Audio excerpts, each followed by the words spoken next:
program studi sambil menyambung MBKM dan seterusnya. Silakan para ketua program studi, barangkali ada pertanyaan yang mau disampaikan kepada beliau. Barangkali Pak Galan dari politik, silakan.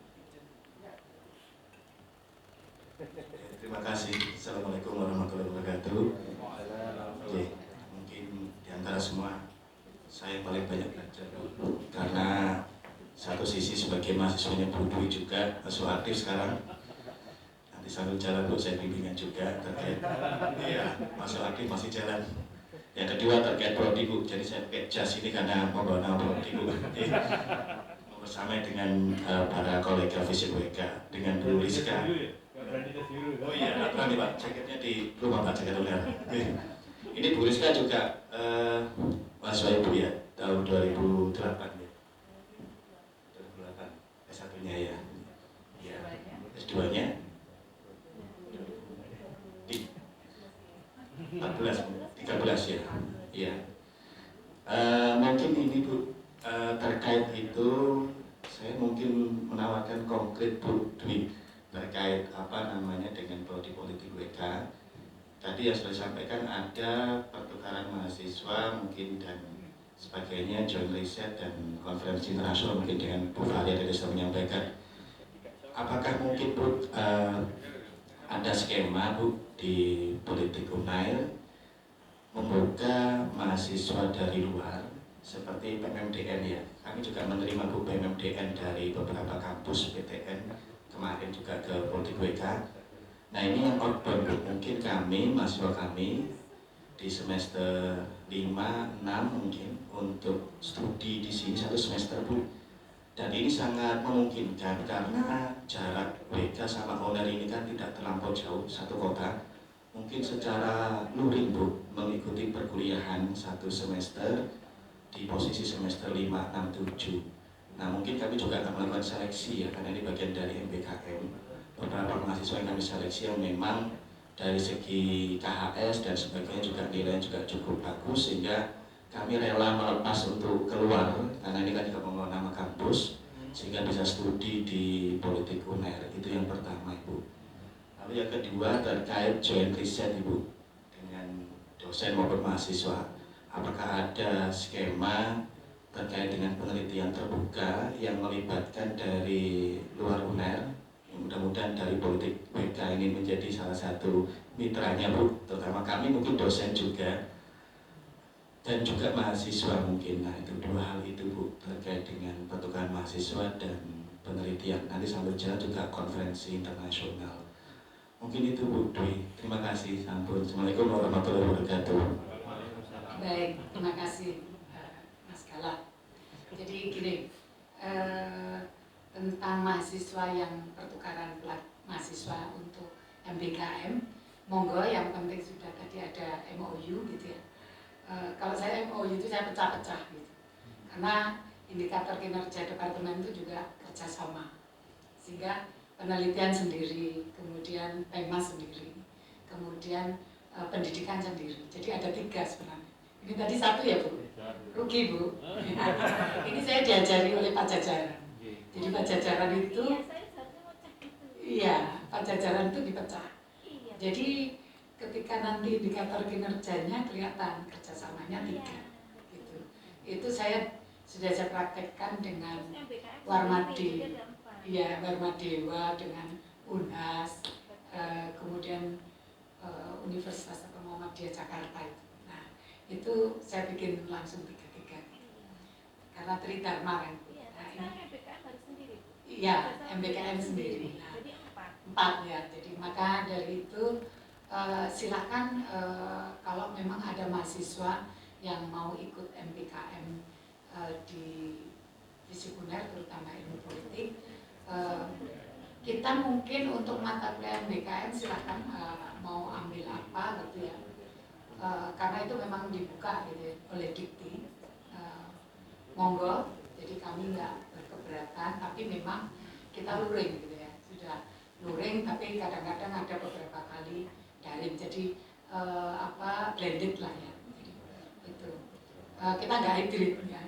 Kalau kuliah nggak hybrid, tapi kalau ujian kita mungkin hybrid, tapi lebih ke blended.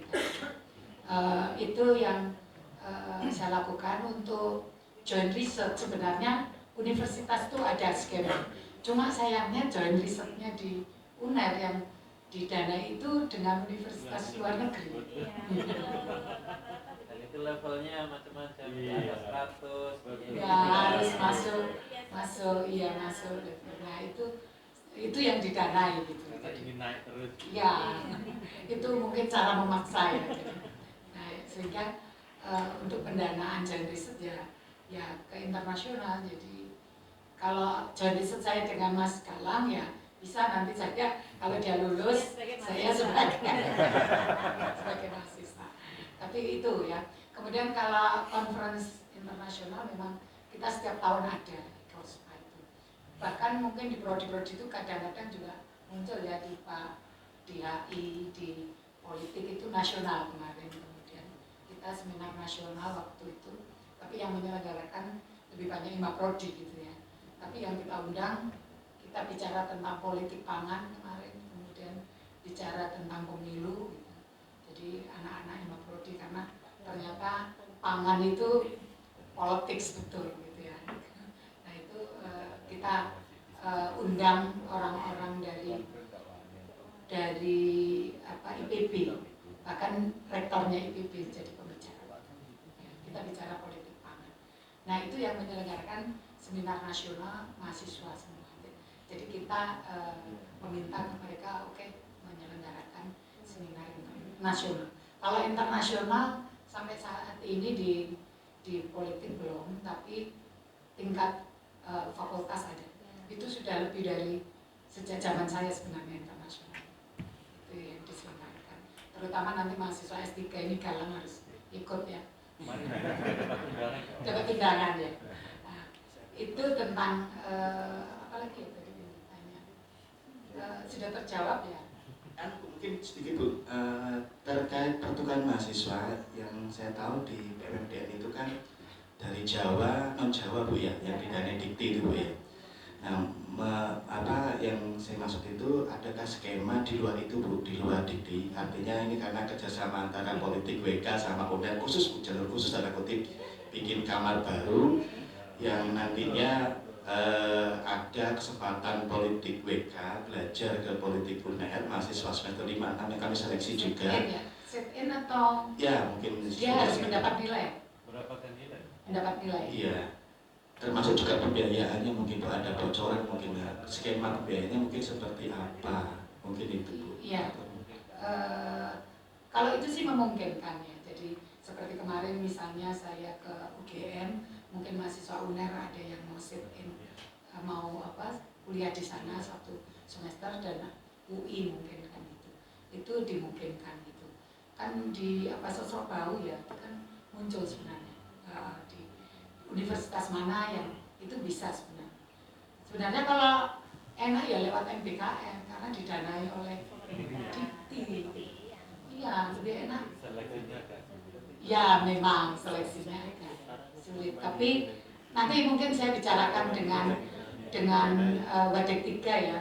Jadi tentang pendanaannya berapa, kemudian karena itu menyangkut juga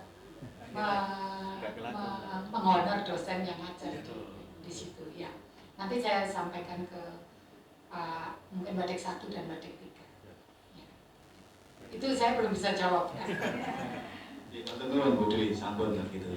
Barangkali karena waktu sudah kasihan, yang Bapak Ibu di belakang. Mahasiswa juga yang belakang. Oh, ada mahasiswa. Ada yang ke pojok tuh berdiri. Sudah. Baru mahasiswa juga yang pojok itu. Tidak ada yang bertanya mengenai pengelolaan jurnal. Baik. Oh iya. Semua nggak boleh saya tunggu. Assalamualaikum warahmatullahi wabarakatuh. Selamat pagi. Siang. Oh iya Mas, belum jam 12. Kan gini di sini jadi pagi. Oke. Semangatnya kalau kesini itu kayak saya kayak pulang kampung gitu ya bawa ibu. Ketemu Pak Mutakin, ketemu Mas Putu, ketemu Budi juga. Nah, sedikit pertanyaan dari saya, terutama dalam hal pengelolaan kan laboratorium. Jadi kalau di tempat kami divisi UWKS ini kan sedang membangun kembali laboratorium dan pusat-pusat studi yang dibawahi oleh program studi. Nah, salah satunya dari yang kami bangun itu adalah tidak hanya membangun pusat kajiannya, tapi juga bagaimana jurnal itu bisa dimasukkan juga ke dalam pusat studi yang sedang kami kembangkan. Mungkin kalau dari pengalamannya Pak Mutakin, Bu Dwi, dan juga Mas Putu, ini bagaimana mengelola laboratorium kajian di bawah prodi dan juga jurnal yang ada di prodi dan juga di fakultas. Yang saya tahu itu kan sudah ada 2 ya, yang sudah Sinta 2, jurnal di Cakra ya Pak Mutakin ya. Cakra terus yang Sinta kan? Yang Sinta. Nah, yang Sinta 2 itu kan MKP ya, MKP Cakra. Sinta 3-nya 2. Sinta 3-nya 2. Ya, mungkin ada Baik. dan pengalaman yang bisa dibagikan kepada kami juga. Ini contoh aja nih, saya disodori oleh universitas. Lampiran 2 surat pemberitahuan status dan pendampingan jurnal. Kontrak pendampingan, nama jurnalnya apa, fakultasnya apa, nomor berapa segala macamnya. Dengan ini menyatakan bersedia untuk mengikuti pendampingan dan sanggup memenuhi target yang disepakati untuk pendampingan. Di situ ada OJS, DOAJ, Sinta, SC, Scopus tahun 2023. Jadi saya tinggal pilih yang mana? Karena sudah Sinta, nah itu tinggal yang mana gitu kan? Nah itu ditarget oleh universitas karena ini berimplikasi kepada budget atau anggaran. Jadi memang ada pendampingan yang secara rutin dilakukan oleh universitas. Jadi kita biasanya mengirim tim-tim yang sesuai dengan pendampingannya apa yang perlu disiapkan, sampai kemudian kepada submit dokumen dan seterusnya. Itu nanti ada tim universitas yang mendampingi. Memang pengalaman saya dulu jurnal hubungan internasional CHI itu kan belum jurnal biasa lah, jurnal prodi yang memuat tulisan-tulisan mahasiswa. Yang sudah terlebih dulu leading itu kan global strategis, itu sudah Sinta 2. Nah, CHI yang masih jurnal mahasiswa ini kemudian kita jaga terbit secara reguler, itu yang penting, terbit secara reguler. Nah, supaya bisa reguler kan sumber tulisan dari mana? Yang paling gampang dari mahasiswa. Skripsi mahasiswa kita publish melalui jurnal itu. Jadi murni tulisan mahasiswa semua, awalnya seperti itu. Terus kemudian setelah stabil terbit, berikutnya adalah diversifikasi tulisan. Tetap mahasiswa, tetapi mahasiswa di luar UNER. Ya, mahasiswa dari Unpad, dari Undip, dari mungkin UI dan segala macamnya. Diversifikasi tulisan. Jadi setelah diversifikasi tulisan, ini tetap jurnalnya mahasiswa. Kemudian mahasiswa S2. Karena mahasiswa S2 waktu itu ada tuntutan harus publikasi juga. Ya, kita masukkan tulisannya mahasiswa S2. Nah, setelah reguler terbit, kemudian langkah selanjutnya diversifikasi. Setelah diversifikasi, reguler terbit itu untuk melatih kita pengelola jurnal dan tim yang mengelola jurnal itu supaya tetap bisa jalan. Lalu kemudian kita tingkatkan statusnya ke Sinta. Jadi kan ada syarat berapa persen yang internal, yang eksternal dan segala macamnya, proses editornya dan syarat-syarat itu berusaha kita penuhi, sehingga kemudian dengan target-target yang sudah disusun dan juga pendampingan dari universitas itu kemudian kita mampu mengupgrade dari awalnya jurnal nasional menjadi jurnal nasional terakreditasi Sinta 3. Nah, langkah selanjutnya kan DOAJ gitu kan. Nah, ini juga effort lagi gitu kan. Terus terang saya yang mengelola jurnal ini gaptek gitu Pak Ibu ya. Karena itu kemudian kita merangkul anak-anak muda ya, kemudian anak-anak muda, mahasiswa-mahasiswa dan juga para dosen-dosen muda itu untuk kemudian mengelola jurnal tersebut ya. Yang memang sebelumnya kawan-kawan ini juga pengelola jurnal di global strategis atau jurnal yang lain Ada satu lagi jurnal di HI, karena kita sebenarnya ada 3 jurnal ya, jurnal global strategis, jurnal hubungan internasional, dan jurnal analisis hubungan internasional. Kita punya 3 jurnal. Dulu kalau mahasiswa itu tulisannya bagus, itu masuk ke jurnal global strategis. Jurnal yang kedua, pokoknya skripsinya ya AP atau apa gitu, masuk ke jurnal hubungan internasional. Semua skripsi karena wajib waktu itu publish, dimasuk ke jurnal analisis hubungan internasional. Nah, JAHI ini karena kita SDM-nya juga sedikit, kelola 3 jurnal dalam satu prodi kan berat ya, sehingga JAHI ini kita mati surikan. Kalau tutup belum Bu ya, kita mati surikan. Kenapa? Karena ternyata syarat penilaian akreditasi itu output kan dari hasil apa ya, publikasi mahasiswa ternyata dipublikasi, termasuk citasi dan segala macamnya. Ya oke lah, nanti kalau memang ada SDM yang cukup dan mau mengelola JAHI, dihidupkan lagi gitu aja. Jadi seperti itu. Dan ini ada pendampingan, ada proses pendampingan baik dari universitas maupun dari fakultas dan bantuan pendanaan. Kalau pendanaan itu jelas tergantung levelnya. Semakin tinggi levelnya, semakin besar pendanaannya. Semakin sedikit kecil levelnya ya menyesuaikan lah, menyesuaikan. Kira-kira seperti itu untuk mengelola jurnal. Jadi begitu sudah Sinta 3, kita itu nolak tulisan itu ya 1:3 lah. Jadi maksudnya ada 30 tulisan yang masuk, yang kita tolak itu apa namanya, yang kita terima 10, yang lainnya kita tolak. Jadi kira-kira seperti itu. Begitu sudah Sinta 3. Jadi pengalaman kami seperti itu.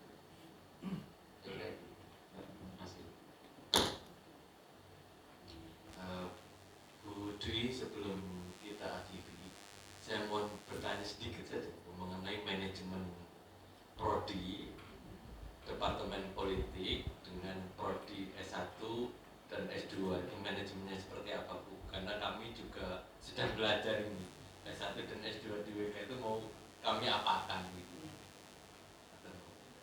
Baik, jadi memang dulu zaman di tahun 2014 mungkin ya, itu S2 itu di bawah fakultas. Tapi kemudian mulai di tahun 2000 berapa kembali lagi di bawah prodi, di bawah departemen. Jadi kita kan departemen politik, prodinya S1 sama S2. Nah, secara SDM prodi S2 kan tetap di bawah departemen politik. Tapi ada KPS-nya. Jadi ada KPS S2 itu kebetulan Pak Kris Nugroho, KPS S1 saya sendiri. Jadi saya itu merangkap semua ya. Pak Mutakin itu juga.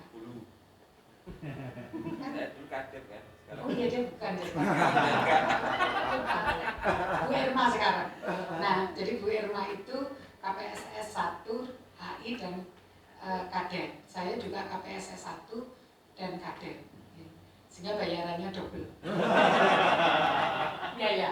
Nggak tahu. Ya memang 2 ya. Itu memang 2. Nggak pernah lihat. Tahu unggulnya. Nah, itu. Sehingga ketika misalnya merencanakan di S2 gitu ya, itu tetap dengan kami gitu ya, dengan departemen politik misalnya. Bu, saya Pak Kris misalnya, saya punya program ini gitu. Ya ditulis, nanti kita masukkan bersama-sama itu dari kinerja departemen. Karena saya itu dinilai 2 sebagai KPS sama Kader. Jadi pengelolaannya tetap di kita. Misalnya membutuhkan dosen LP, itu ya ke saya gitu ya sebagai ketua departemen untuk oke, kita LP ini kemudian kita laporkan ke fakultas. Tapi kalau secara uang, departemen itu tidak memegang uang gitu ya. Jadi sama sekali enggak. Tetapi kita invoice saja dari hasil kinerja kita. Jadi uang itu tetap di fakultas ya. Jadi departemen itu enggak mengelola uang, cuma mengelola program ya. Jadi itu saja. Termasuk misalnya ketika kita mau menerima dosen ya, dosen kemudian dosen yang mau outbound, dosen yang mau inbound ke sini. Kemarin ada yang inbound, mungkin nanti semester ini ada lagi inbound dari researcher gitu, dari Amerika. Dia kuliah di Amerika gitu untuk doktornya, tapi kemudian saya minta untuk di sini karena penelitiannya di dalam negeri. Jadi aslinya Turki gitu ya, Mas. Turki. Nah, itu tetap departemen. Kendati ada KPS-nya, KPS selalu minta pertimbangan departemen, terutama yang terkait dengan program-program mereka. Gitu. Ya, kalau misalnya bagaimana menyusun pedoman pendidikan, gitu. Kurikulum, pedoman kurikulum, yang nanti kita ajukan lewat departemen. Jadi semua harus lewat departemen. Kita yang ajukan aja. Jadi itu yang manajemen yang kami lakukan. Jadi kalau saya S1 ya saya ngajukan ke diri saya sendiri. Gitu. Ya, jadi tetap di bawah departemen. Mau penerimaan dosennya, mau kurikulumnya itu tetap kita bahas bersama di departemen. Itu saja yang bisa saya sampaikan. Sedikit tambahan di ada satu yang tentang tracer ya dari SPM. Jadi untuk mencapai angka prosentase tinggi dalam tracer study itu terus terang para KPS dan admin itu di karantina. Jadi ditaruh di hotel, seharian hubungi satu persatu dihubungi. Itu semua prodi seuner seperti itu. Jadi supaya tracernya itu di atas 80%. Respon rate-nya itu 80%. Karena ya udah di sana sudah tugasnya apa? Hubungi alumni. Telepon satu-satu. Kalau admin saja yang hubungi admin. Begitu kan apa KPS-nya telepon baru mereka respon.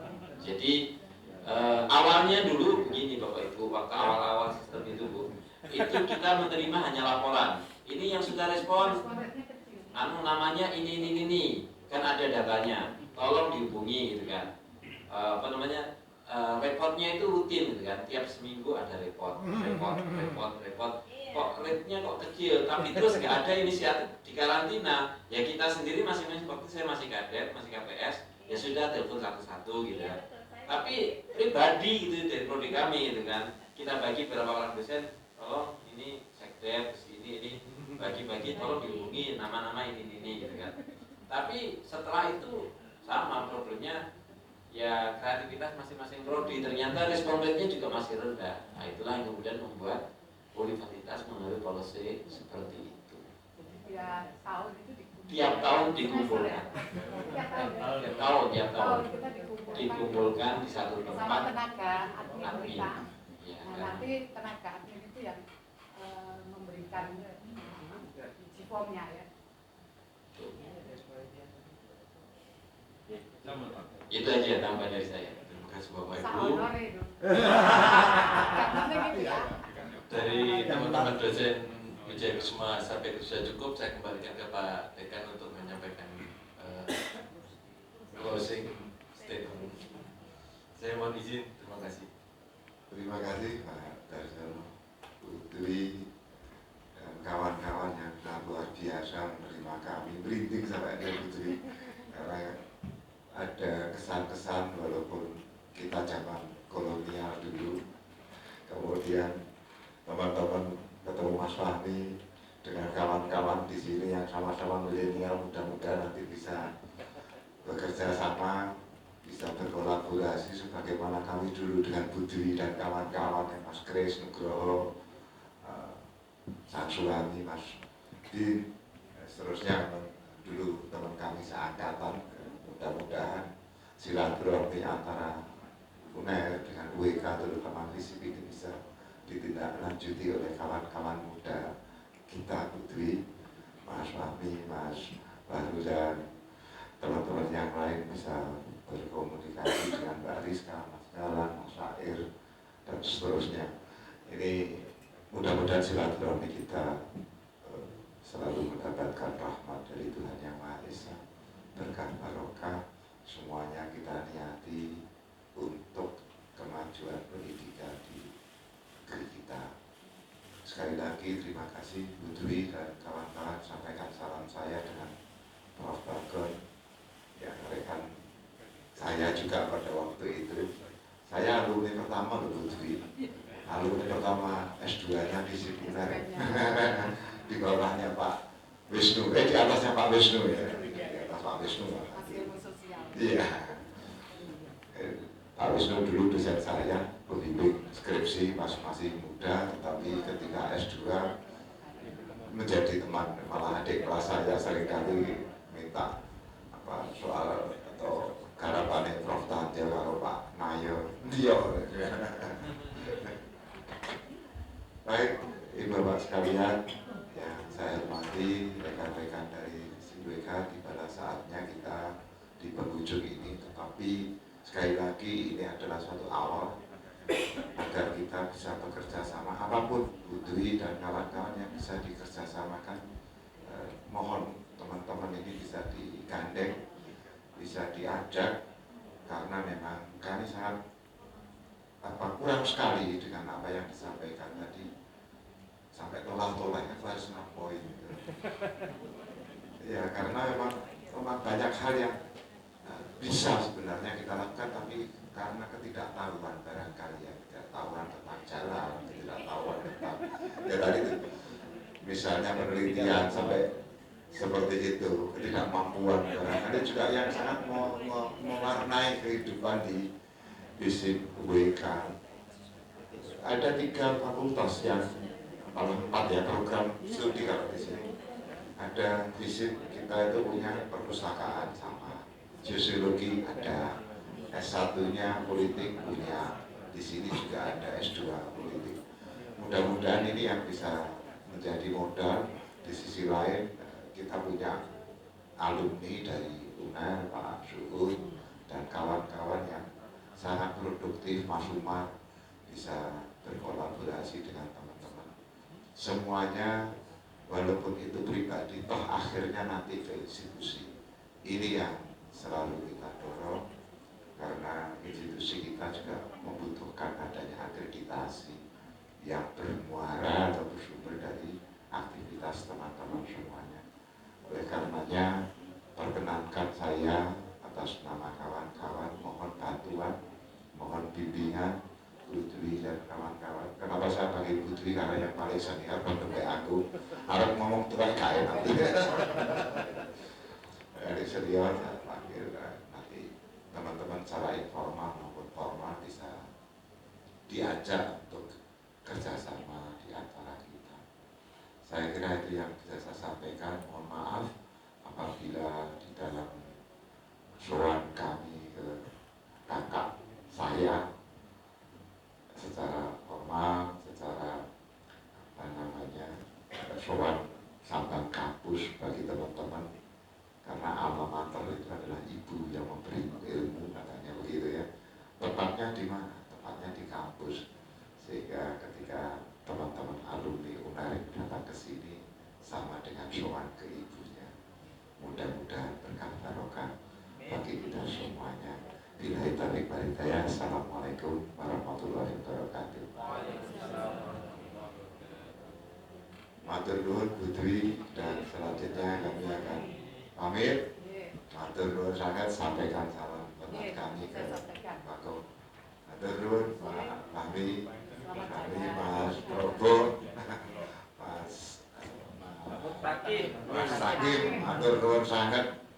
Teman-teman semuanya, monggo kita pamit. Bu Dwi dan kawan-kawan ini dosen dulu ya, warak.